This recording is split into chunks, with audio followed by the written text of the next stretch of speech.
Hi, my name's Dee and welcome to Sunchild Tarot, and welcome back to our resident astrologer, David Fischer. Hi, David. I'm so sorry. Hi, Dee. No, that's okay. My lawyer is going to be getting in touch with you shortly. So, shall we focus on the video? Yes, leave our let's I think. Go straight on to the new moon. All right. So let's talk about this full moon, which is interesting to say the least.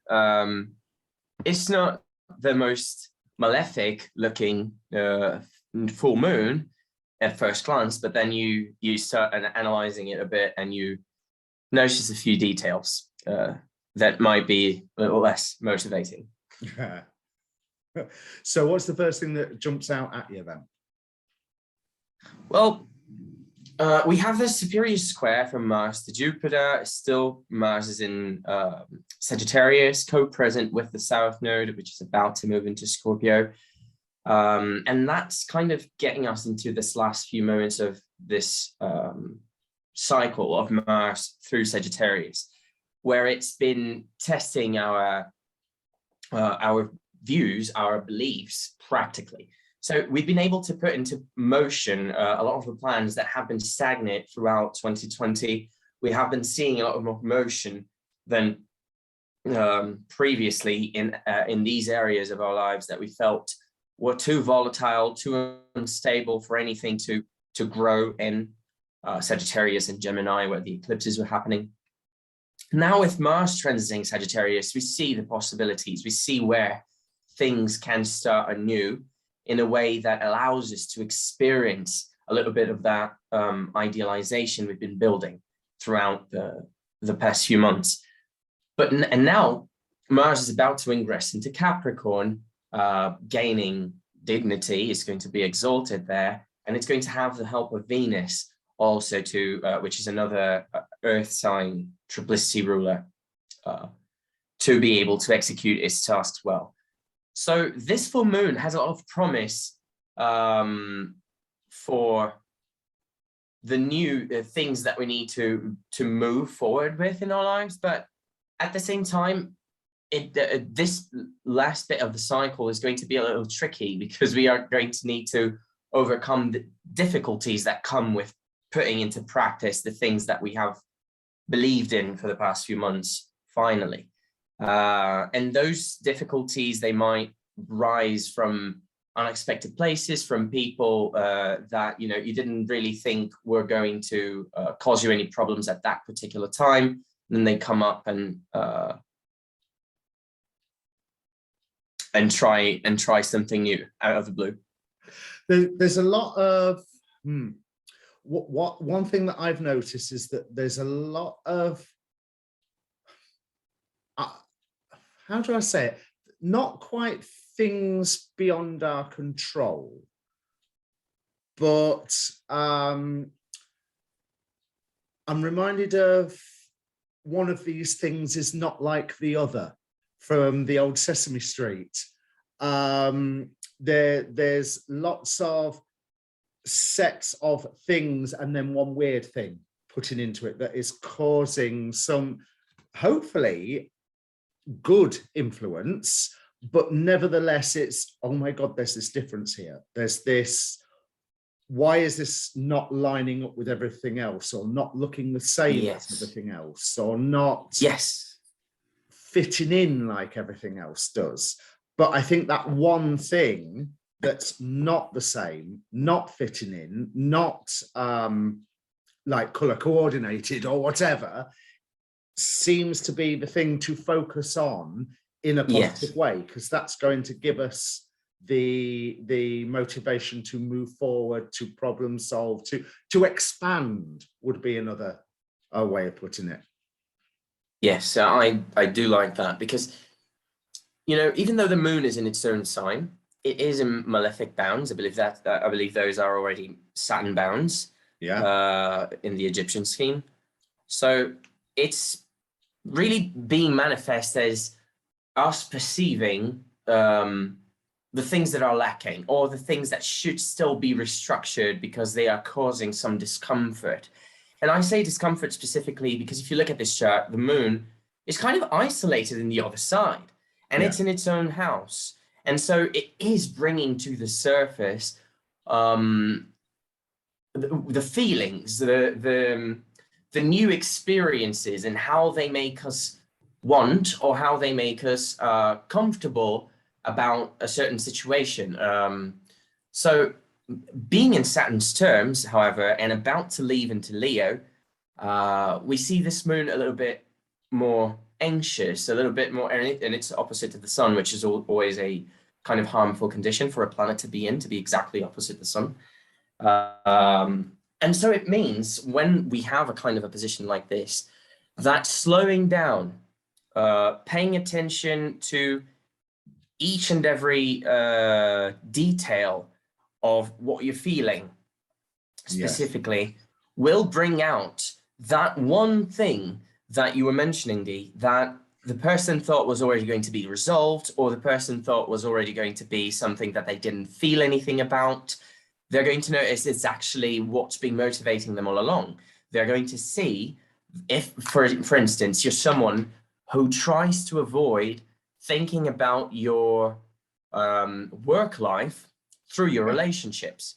You suddenly are going to be dissatisfied with the relationships that you used for so long to ignore that other part of yourself that was being neglected. And you're not going to be satisfied with them anymore, and you'll have no choice but to look straight in the face at those problems that you've been leaving behind, leaving aside for so long. So yes, I think it's going to be problem specifically. I think it's going to be problem solving. And that's mostly because we have acted in a way that validates our belief system, and that brings the consequence of the loss of the innocence or naivety in that particular area of your life that you had been willfully blind or willfully ignoring your responsibilities and things like that. I think naivety there is probably a far better word than innocence, isn't it? Because, like you say, it's willful. Yes. Now, a lot of people have been talking, I sound like Fox News, but a lot of the astrologers are talking about, some people say, have been talking about this full moon bringing revelations, with the sun just coming off its conjunction with Pluto today, which, thank you very much, Pluto, I really like you, honest. But there's a lot of those revelations, I'm thinking, are more internal, where, you know, people are having there'll be an urge to communicate them afterwards, and I would say be careful about how you do that. Now's not the time to communicate, I would say. I think we need first. What on earth could make you say that that's in the chart at the minute? Mercury's retrograde. So now that we are at the time of the year again, we have a full moon in a water sign, which is a mute sign. And we have Jupiter also in a mute sign of Pisces, which is also the detriment and fall of Mercury. So Pisces is not about the speaking. Pisces is not about putting into words. It's just about knowing instinctively what you're feeling and going with that gut and trying to make a narrative around that. That's trying to make a narrative around it would perhaps limit it from a Piscean point of view. So the Pisces goes with the experience of the moment, meaning you might be eating candy and not brushing your teeth afterwards. You know that that's going to lead to cavities, you know, simple sentence, simple thought process. Pisces doesn't do that. Pisces will only think, oh my God, candy. And it's going to be so happy because it has candy. It will not worry about the consequences of it. It will just enjoy candy after candy after candy as if there were no cavities in the world, until the cavity is there and hurting, you know, because then the experience, it is there, something in the body to be expressed. It's not just something they know, it's something they experience in the feelings, in the guts experience. And now with Mercury retrograde, in aversion to that Jupiter, and to the moon both, it's not the best time for us to try and do that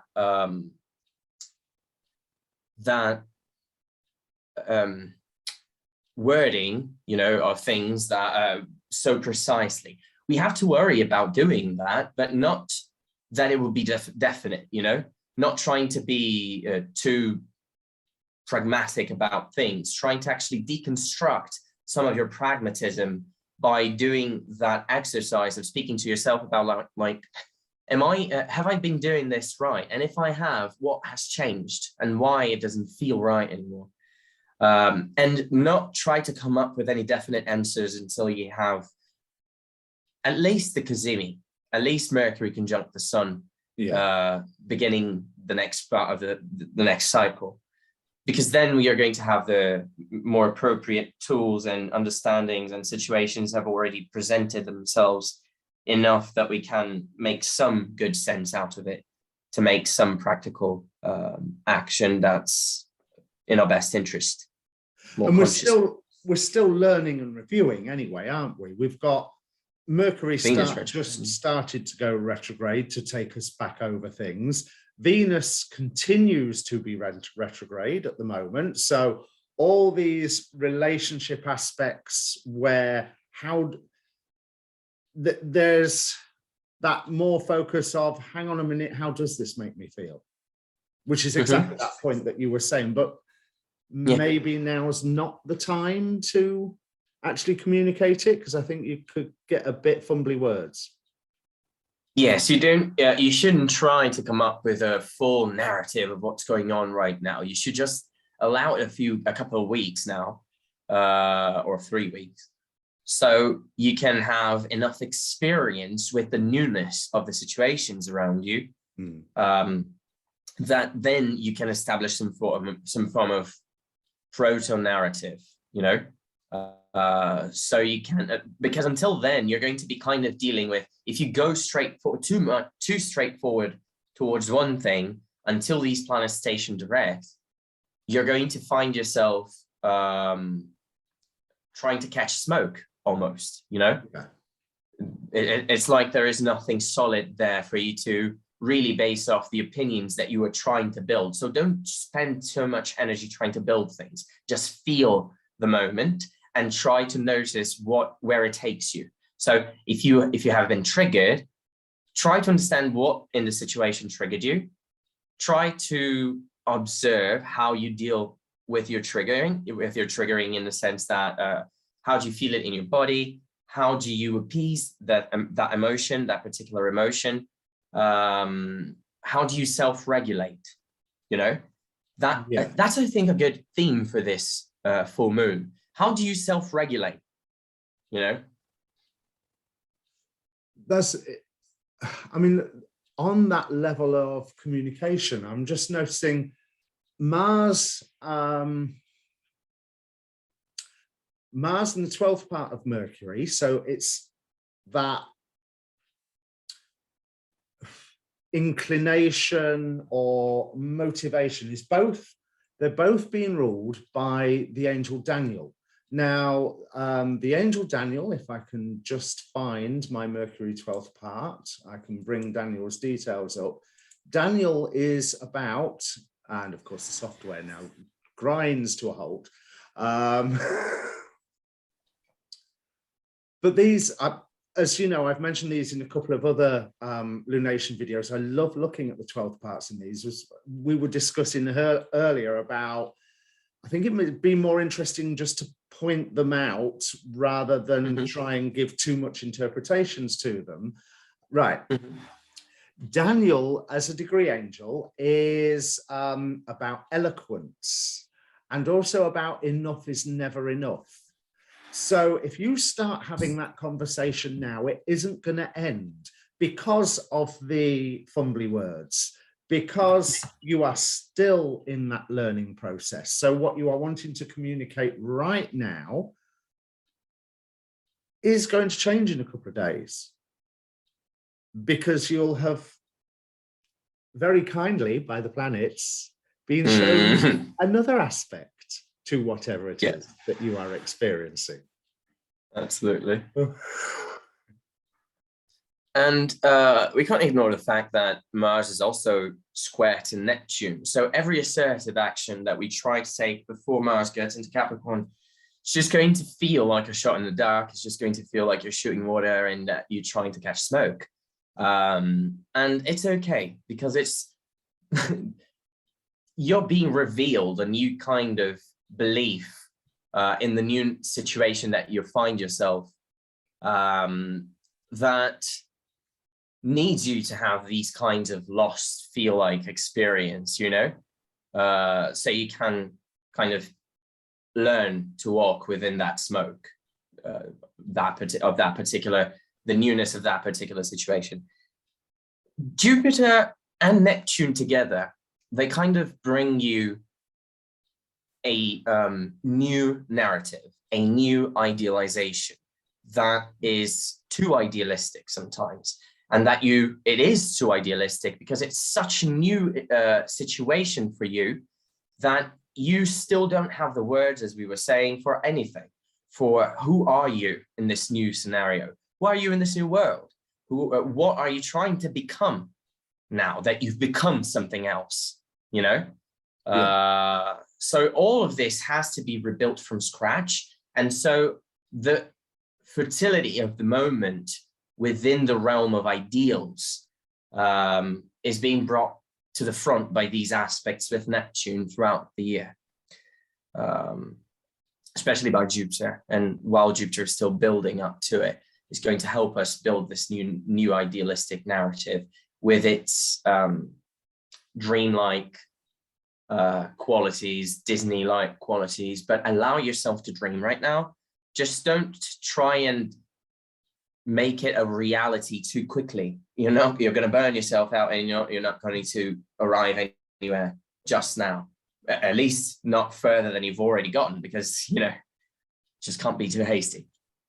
Certainly in relationships, whether you mean relationships with a big R or a small r, you are being shown where the limits are. I'm just suddenly noticing that semi-sextile, Venus and Saturn. Now they get on, but Venus is going back and is going to come back again to this point, isn't it? So there's that semi-sextile can be a point of irritation. It will eventually lead to something good, eventually. But the key word there is eventually, isn't it? Yes, I think that many restrictions in the relationship, since Venus has already been Cazimi, she's almost done with her retrograde cycle. We've got only 12 days to go, 11 days to go from this full moon, which is the last of it. Thank you. But until before she was Cazimi, we were having these frustration moments. We still hadn't had the opportunity to resolve the issues that have come up since Venus was in Scorpio. I remember a few lunations ago speaking about the Venus in Scorpio in relation to this period of Venus in Capricorn with Mars later on. And these are not over. These things are not over. The previous ones are. Some relationships that we carried through last year, they are coming to a resolution now. Not that they are, ending necessarily. Some of them are for some people, but others are just changing figure. They're just changing the way you deal with them, the way you experience them. That is taking a new form. And it's important because that means that is due to the whole scenario that's changing around you. And it's good because it's going to open space for the new relationships that need to come in, for the new ways of relating to those old people that need to be experienced because of a new routine. Maybe you got a new job and now you have a new relationship with your family, whereas you were stuck with them for the past couple of years because pandemic, and now you see that opportunity to reframe everything that's happened in the last few months or years. And these things, they've already mostly been kicked off, they're now coming to this place where you're consciously realizing that it's a different area now, and you need to adapt to remake your narrative around it. And to keep Especially your eyes relationship. open, because there's the shifting Yes. sands, isn't it? We are standing on shifting sands, whether we're Yes. standing in our feelings or whether we're standing in the world. Yes, it's an incredible Uranus, yes, go on. Uranus about to go direct. Yes. There's, you know, so Uranus is loud at the moment because it's barely moving. It's slow. I mean, it barely moves anyway, but you know, it's slowing down to go direct. And on one level, thank God, and another level, oh God, you know, Yes. what's this one going to bring? Yes, and you have that square to Saturn that's going to be active throughout the year. 2022 is just 2021 with lipstick, because you have that square of the both of them just being there forever. There's one point where they retrograde and they get to less than 10 minutes of each other. Yeah. Like they're really, really close, even though they don't go exact. So the scenario is still pretty much the same. We are seeing variants. We are seeing how we are dealing with all of them. We are seeing how all the 2020 chaos brought us about to who we are now, who we are becoming now. But more than that, you have the fixed signs unoccupied now. You have the cardinals and mutable quadruplicities being very active. And Saturn is in a fixed sign, I know, but Mercury is retrograde there. So you have this instability quality, especially with the nodes also moving into Taurus and Scorpio later in a couple of days. We are going to have the fixed signs going through this revision and through, you know, we cannot stabilize a narrative here so we can predict the future. Things are not palpable right now, basically. And this is us, an astrologer and a tarot reader, saying we can't predict the future. This Yes. No, but in that sense of I can't predict the future in a very practical. My salary, I don't know how much my salary is going to be next month. Yeah. My boss hasn't paid me yet. I don't know how I'm going to pay that particular debt. You know, those kinds of plannings to the future, we feel like we cannot do them right now. But it's just because we are having this final revision moment within this closing of this cycle, of this lunar cycle. That started with the moon in Capricorn, the new moon in Capricorn. So I want to focus again on that word, so of what we've been learning through this period, and of maybe now's not maybe yet the time to communicate it, because we are still learning, but also because there's various pitfalls. You know, I'm going to bring the 12 parts chart up earlier, but the first thing, one point of tension that I'm seeing, going by the goetic demons. Now, Mars by night is in the decan of Andros, and Saturn is in the quinance of Andros's rulership. Andros, here's Andros, nice fellow, covered in blood there. That was, I think, that was Travis's first card, I think he said during the interview. So Andros, if I just bring the details up, it says on the card here, sounds really positive, sower of discord, slayer of men. So that whole Mars, Beautiful. Mars by night, talking to Saturn along Andros's energy. Now, Andros is a great Marquis of Hell who appears in the form of an angel with a raven's head or with an owl's head. His speciality is to sow discord, and he's considered one of the most dangerous spirits of the Goetia to be working with. The gifts that he used to give the magician was the ability to kill enemies, masters, and servants. So he can also escalate quarrels. So there's this rather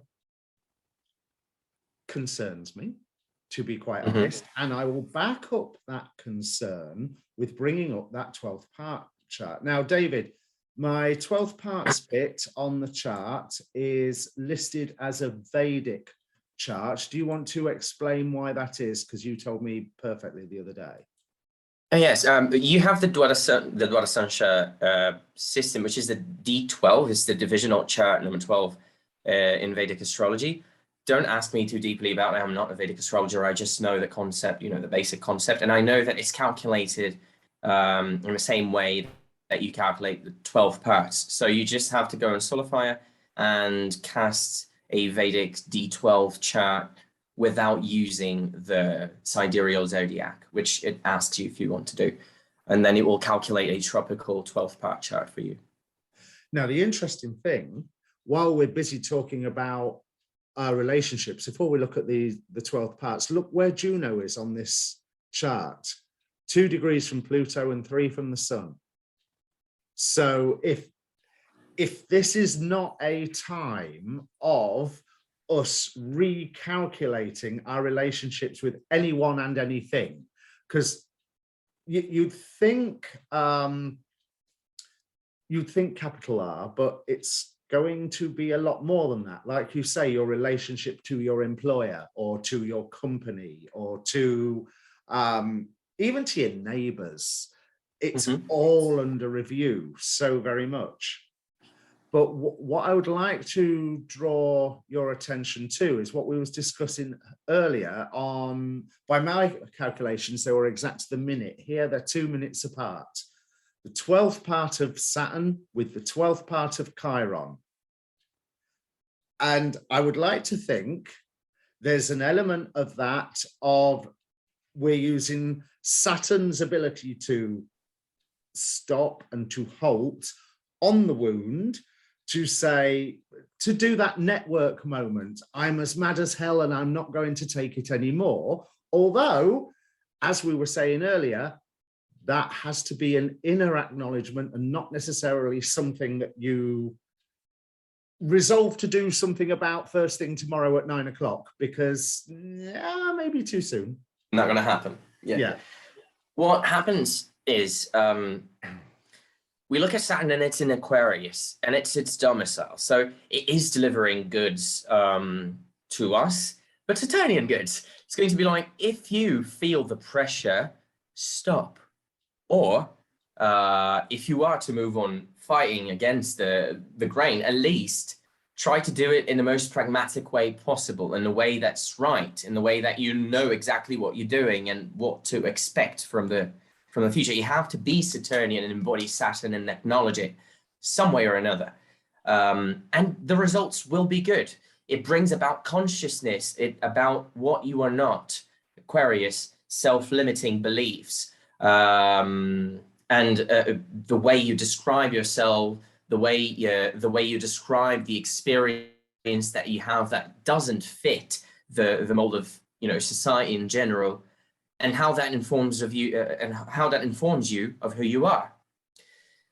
Now, with it in Cancer, with the 12th part in Cancer, with Chiron, I feel like there is this connection to our childhood wounds, you know, especially because Chiron is in Aries as well, and now the 12th part is in Cancer. There is this childhood wounded feeling of, I am frustrated because things haven't been moving fast enough, or I can't really determine the outcome for these particular scenarios that I'm living in. And that gives me a lot of triggering. It triggers me a lot. Saturn will make you acknowledge Chiron. It will try to stop the bleeding, let's say, but it will do so in a Saturnian way by firing up your pain receptors, you know, so you're going to feel more pain, but so you are acutely aware that that's a particular important issue that you have to resolve and that it cannot wait, you know. So yes, uncomfortable and very, especially because the sun is with Pluto, so it is bringing things from the root out, you know, in your life. It is taking those deep-rooted issues and bringing them to light in a way that exposes your wounds. So if you're someone that has a lot of problems with abandonment, maybe you are feeling abandoned right now, but you are being also made acutely aware and painfully aware that abandonment that's happening now was caused by yourself, you know, or that you are repeating a certain kind of pattern in your relationships that caused you to have to abandon a certain situation that was harmful to you with another person, with a company, whatever it may be.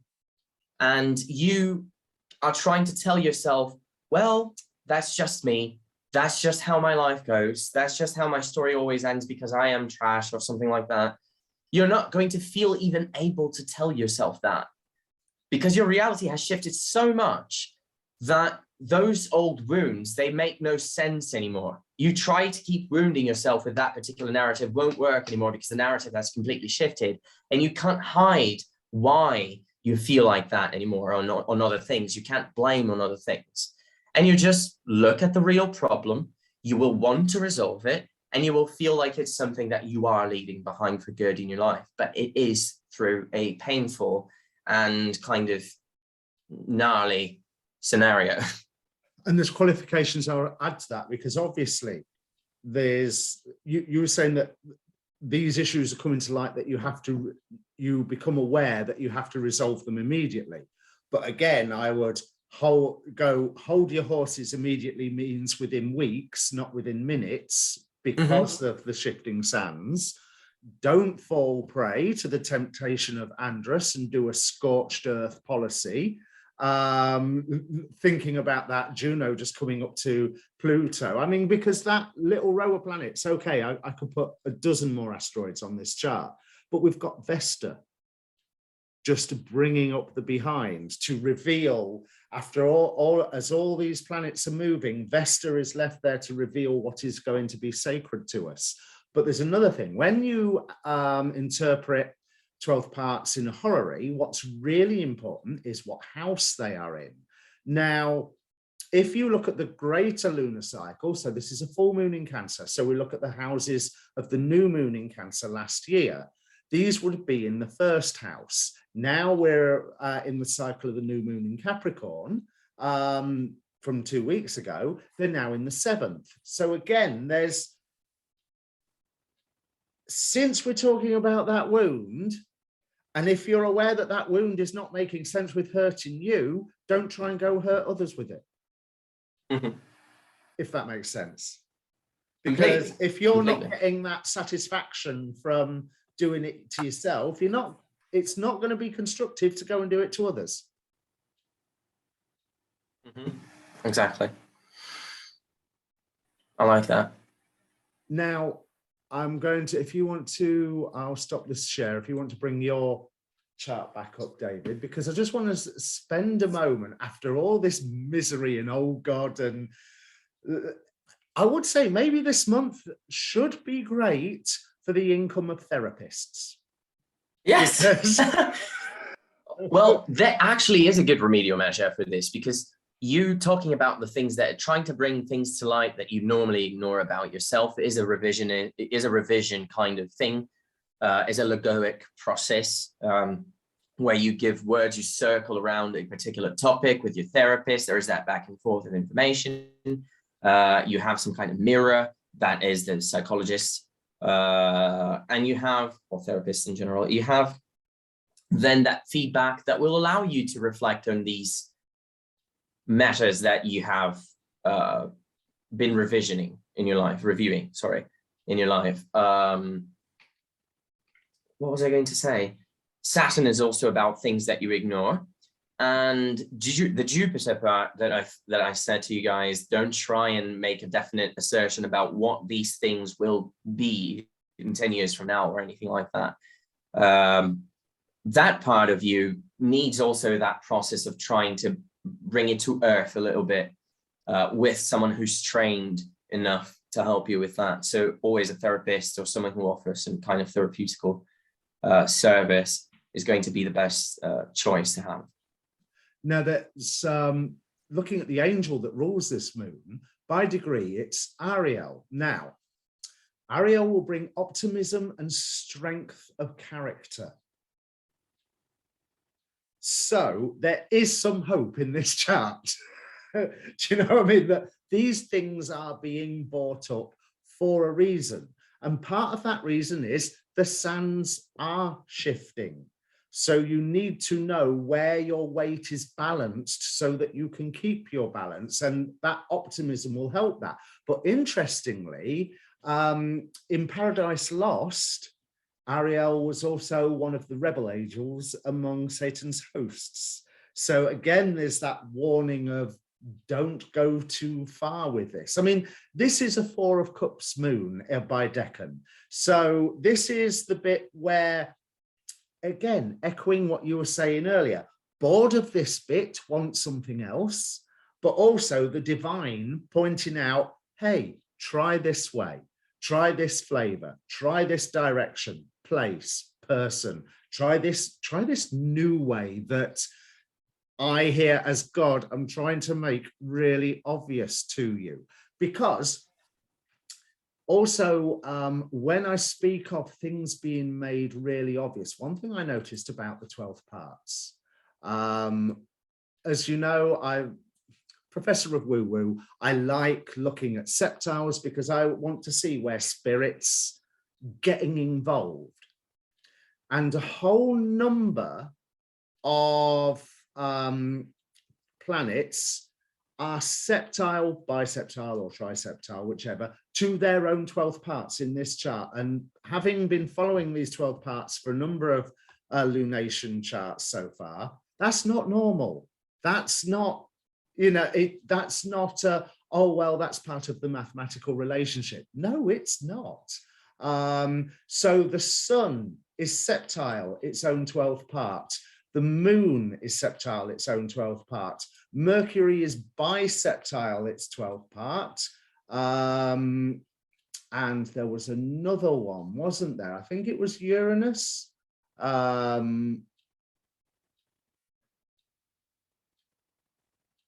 Yes, I think it was Uranus. I can't see on my notes right now, but there's some interesting other septiles as well. The North Node, triseptile Mars. So there's something to confront,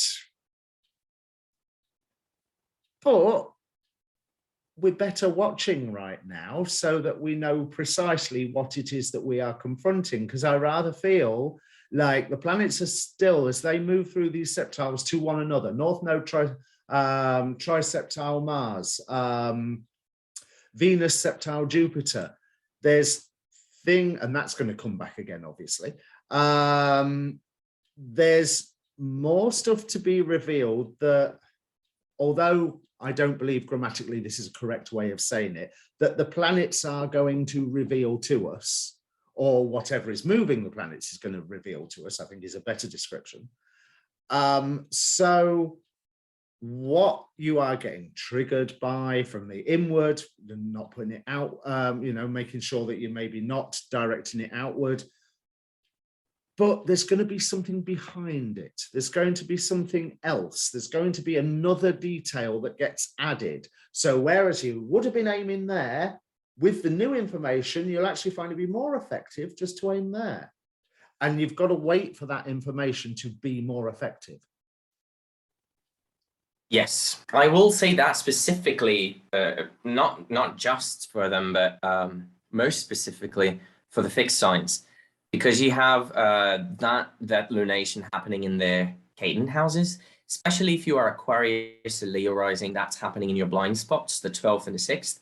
Yeah. And so it might be a little more painful for you guys in the sense that it could be affecting even your health, or it could be affecting your social life in a very meaningful way that you feel drained and you need that rest. Things are moving quite fast right now around us. And for the fixed signs, this might be one of those more frustrating kind of periods. For the mutable signs, we are fired up. We're trying to achieve. We want to get there as quick as possible. Take one thing at a time. Routine around you and the times around you are already shifting quickly enough. You don't need to push anything. So please take your time doing things. You'll see that you'll need it. Just don't take it too quickly. And for the cardinal signs, you are the ones, I think, going through the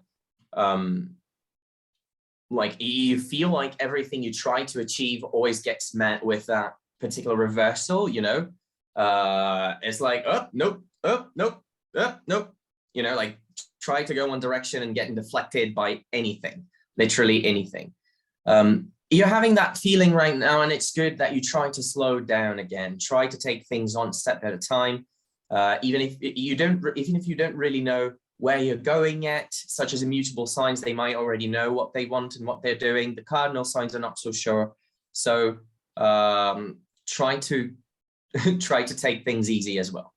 There's courage, because the moon's on Procyon, which is a star that lends courage and daring, but the best courage right now is the courage to stay still and watch and listen, I think. Because another thing with Saturn, if you look at the daimons, it's in Phobos's decan, Phobos being a god of fear, son of the god of war. So again, we've got that same Andros imagery coming through.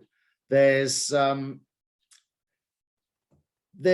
moon is conjunct the asteroid Aditi, so there's an all-encompassing of the feelings. The feelings are going to be really strong. And speaking as someone who feels things really strong, thanks to the blessings of my chart, enjoy it. You know, yes. It's like one of those, oh goody, another learning experience, because that's totally. Exactly what it is. Yeah, go for a swim in the feelings, but don't act on them yet. Catalog them, list them, understand them, see if there's something behind them, because there is. It's just not going to be immediately obvious what there is. Yeah, try to find your true motivation behind your actions. Yeah, that's a good exercise. Is there anything else you want to say? Really, that's pretty much it, isn't it? Yeah. No, I've got nothing to say to you, mister. So good luck, everybody. It's going to be quite an enthralling and engaging couple of weeks, or 4 weeks even. Great. So readings will return on my part for in February. Hopefully my day job will be calming down so I'll have time to film them. David, what have you got going on at the moment? Well, I've still got my website up. You guys can check that out.